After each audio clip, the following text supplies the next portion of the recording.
May, might, may have ಮತ್ತು might have ಅನ್ನು ಹೇಗೆ ಬಳಸಬೇಕು? ಮೇ, ಮೈಟ್, ಮೇ ಹ್ಯಾವ್ ಮತ್ತು might have. May, might, may have ಮತ್ತು ಮೈಟ್ ಹ್ಯಾವ್ ಪದಗಳು ಇಂಗ್ಲೀಷ್ನಲ್ಲಿ ಸಾಧ್ಯತೆಯನ್ನು ಅಂದರೆ ಪಾಸಿಬಿಲಿಟಿ ಸೂಚಿಸಲು ಬಳಕೆಯಾಗುತ್ತವೆ. ಇವುಗಳ ನಡುವಿನ ಮುಖ್ಯ ವ್ಯತ್ಯಾಸವೆಂದರೆ ಸಾಧ್ಯತೆಯ ಪ್ರಮಾಣ, ಪರ್ಸೆಂಟೇಜ್ ಆಫ್ ಚಾನ್ಸ್, ಮತ್ತು ಸಮಯ, ಟೈಮ್. ಮೇ ಪ್ರಸ್ತುತ ಅಥವಾ ಭವಿಷ್ಯದ ಹೆಚ್ಚಿನ ಸಾಧ್ಯತೆ. ಈಗ ಅಥವಾ ಭವಿಷ್ಯದಲ್ಲಿ ಒಂದು ಕೆಲಸ ನಡೆಯಲು ಒಳ್ಳೆಯ ಅವಕಾಶ ಅಥವಾ ಬಲವಾದ ಕಾರಣ ಇದ್ದಾಗ ಇದನ್ನು ಬಳಸಲಾಗುತ್ತದೆ. ಸುಮಾರು 50ರಿಂದ 60% ಸಾಧ್ಯತೆ. ಉದಾಹರಣೆಗೆ, ಆಕಾಶದಲ್ಲಿ ಕಪ್ಪು ಮೋಡಗಳಿವೆ, ಇಂದು ಮಳೆ ಬರಬಹುದು. The sky is cloudy, so it may rain today. ಅವನು ಚೆನ್ನಾಗಿ ಓದಿದ್ದಾನೆ, ಅವನು ಪರೀಕ್ಷೆಯಲ್ಲಿ ಪಾಸ್ ಆಗಬಹುದು. He has studied well, so he may pass the exam. Might ಪ್ರಸ್ತುತ ಅಥವಾ ಭವಿಷ್ಯದ ಕಡಿಮೆ ಸಾಧ್ಯತೆ. ಈಗ ಅಥವಾ ಭವಿಷ್ಯದಲ್ಲಿ ಒಂದು ಕೆಲಸ ನಡೆಯುವ ನಂಬಿಕೆ ಅಥವಾ ಖಚಿತತೆ ತೀರಾ ಕಡಿಮೆ ಇದ್ದಾಗ ಇದನ್ನು ಬಳಸಲಾಗುತ್ತದೆ. ಸುಮಾರು 20ರಿಂದ 10% ಸಾಧ್ಯತೆ. ಉದಾಹರಣೆಗೆ, ಬಿಸಿಲಿದೆ, ಆದರೂ ಬಹುಶಃ ಮಳೆ ಬರಬಹುದು, ಸಾಧ್ಯತೆ ಕಮ್ಮಿ. It is sunny but it might rain. ಅವನು ಬ್ಯುಸಿಯಾಗಿದ್ದಾನೆ, ಆದರೂ ಬಹುಶಃ ಪಾರ್ಟಿಗೆ ಬರಬಹುದು. He is busy but he might come to the party. May have plus verb third. ಗತಕಾಲದ ಹೆಚ್ಚಿನ ಸಾಧ್ಯತೆಯ ಊಹೆ.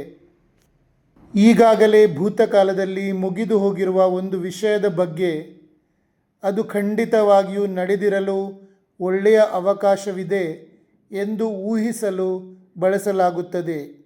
ಉದಾಹರಣೆಗೆ, ಅವಳು ಬೇಗನೆ ಹೊರಟಿದ್ದಳು, ಹಾಗಾಗಿ ಈಗಾಗಲೇ ಮನೆಗೆ ತಲುಪಿರಬಹುದು.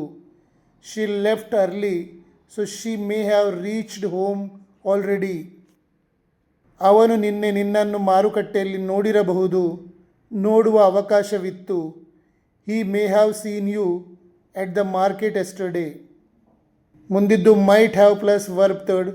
ಗತಕಾಲದ ಕಡಿಮೆ ಸಾಧ್ಯತೆಯ ಊಹೆ.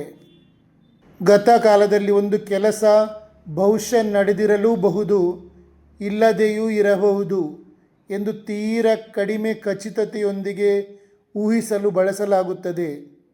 ಉದಾಹರಣೆಗೆ, ನೀನು ನಿನ್ನ ಕೀಲಿ ಕೈಯನ್ನು ಆಫೀಸಿನಲ್ಲಿ ಬಿಟ್ಟು ಬಂದಿರಬಹುದು, ಖಚಿತವಿಲ್ಲ, ಒಂದು ಸಣ್ಣ ಸಂದೇಹ. You might have left your keys at the office. ಅವನು ಆ ಫೋನ್ ಕರೆಯನ್ನು ಗಮನಿಸದೇ ಇರಬಹುದು. He might not have noticed the phone call. ನಿಮಗೆ ನನ್ನ ಟೀಚಿಂಗ್ ಮತ್ತು ರಿಸರ್ಚ್ ಇಷ್ಟವಾದಲ್ಲಿ ನನ್ನ ಪೇಜ್ ಫಾಲೋ ಮಾಡಿ ಮತ್ತು ಶೇರ್ ಮಾಡಿ. ನಿಮಗೆ 3 ತಿಂಗಳಲ್ಲಿ ಇಂಗ್ಲೀಷ್ ಕಲಿಬೇಕು, ಇಂಗ್ಲೀಷ್ ಮಾತನಾಡುವಾಗ ಆಗುವ ಭಯ ಮತ್ತು ಅಂಜಿಕೆ ಹೋಗಿ ಕಾನ್ಫಿಡೆನ್ಸ್ ಬರಬೇಕು, ನೀವು ಮಾಡಿದ ವಾಕ್ಯ ಸರಿಯೋ ತಪ್ಪು ಅಂತ ನಿಮಗೆ ಗೊತ್ತಾಗಬೇಕು. ಹಾಗಾದರೆ ಏನು ಮಾಡಬೇಕು? ನನ್ನ ನಂಬರಿಗೆ ವಾಟ್ಸಪ್ ಮಾಡಿ. ನಾನು ನಿಮಗಾಗಿಯೇ ನನ್ನ 32 ವರ್ಷಗಳ ಅನುಭವದಿಂದ ಒಂದು ಕೋರ್ಸ್ ರಚಿಸಿದ್ದೇನೆ.